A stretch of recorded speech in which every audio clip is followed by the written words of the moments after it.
Italon kita sa yawa, mo kini ang mubabag sa tanang buhat nga dautan ang pulong sa Dios nga igsoon.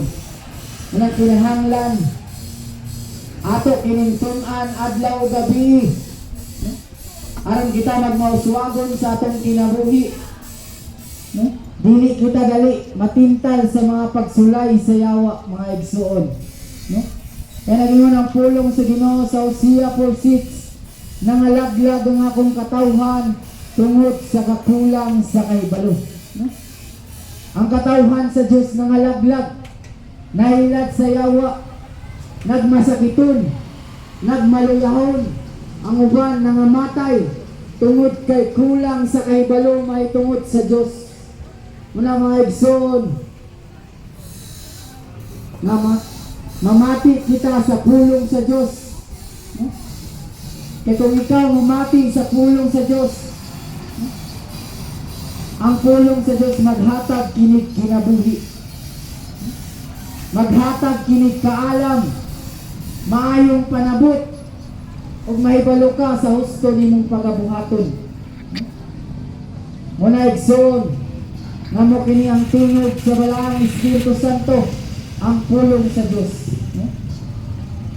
Muna nga, dunay gipadala nga magwawali aron ang katong mga tao nga wala na'y panahon sa pagbasa sa pulong sa Diyos, mapahimangnuan, mabadlungan, pinaagi sa pulong sa Diyos nga among giwali.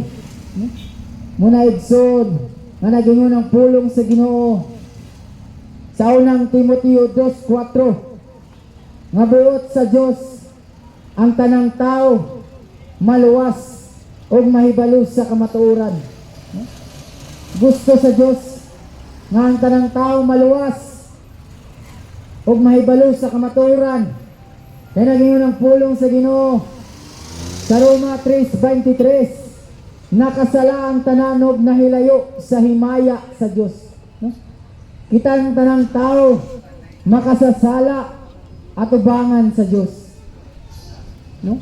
Muna, nga niabot ang sala dinhi sa kalibutan, pinaagi sa usa ka tawo nga mao si Adan, sa diyang gisupak niyang sugo sa Diyos ang tanang tao na himong tinunglo.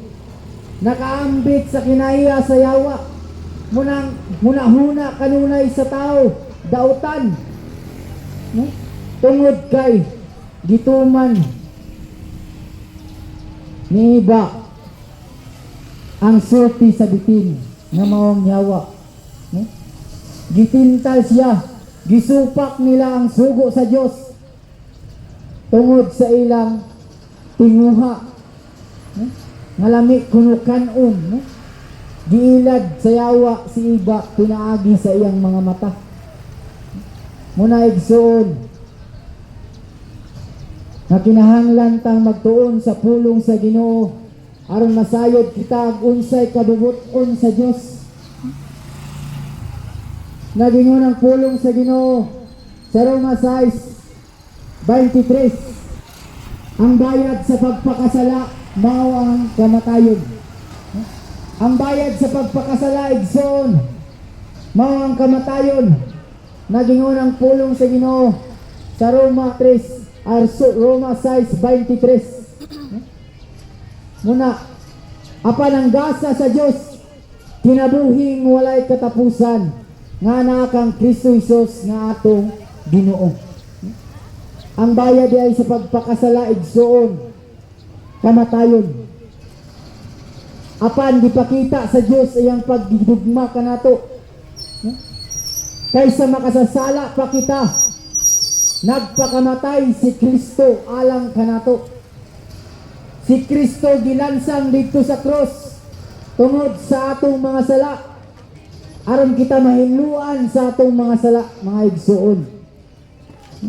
Giantos niya ang tanang kasakitan, na kita untay angay magantos, apan tungod sa gugma sa Dios, gipas-an ni Kristo ang atong mga sala aron kita mahinluan sa atong mga sala. Muna igsoon na si Kristo nagpakamatay dito sa cross aron kita magkinabuhi na nga matarong. Magkinabuhi kita nga matarong igsuon. Kayang bayad sa pagpakasala mao ang kamatayon. Apan before mamatay ang tao igsuon, kastiguhon una siya sa Dios, pinaagi sa mga sakit ug balatian. Nganong kastiguhon man sa Dios ang tao tungod kay iya kining gihigugma. Kay nagiunang pulong sa Ginoo sa Ezekiel 18:23 nga ang Dios dili malipay sa kamatayon sa usa ka taong dautan, mas palabihon pa niya nga maghinulsol sila aron mabuhi gayud sila. Gusto sa Dios nga ang tao maghinulsol sa tanan niyang daotang mga binuhatan aron mabuhi siya dugay dinhi sa kalibutan. Kay dili gusto sa Dios nga mamatay ang usa ka taong dautan, palabihon pa niya nga maghinulsol siya. Busa igsuon nga huna-huna ang imong mga sala nga wala pa nimo napanguyog pasaylo sa atong buhi nga Dios igsuon. Kaya ang sala mo kanay babag sa atong mga pag-ampo. Muna'y mga babag sa atong mga pangandoy. Ang sala igsuon muna'y babag sa atong pag-ampo. Nga dili makadungog ang Dios sa atong mga pag-ampo tungod sa sala nga gitago-tago. Muna igsuon nga nagingon ang pulong sa Ginoo sa Isaiah 59:2 nga ang inyong kalapasan mao'y nagulang kanina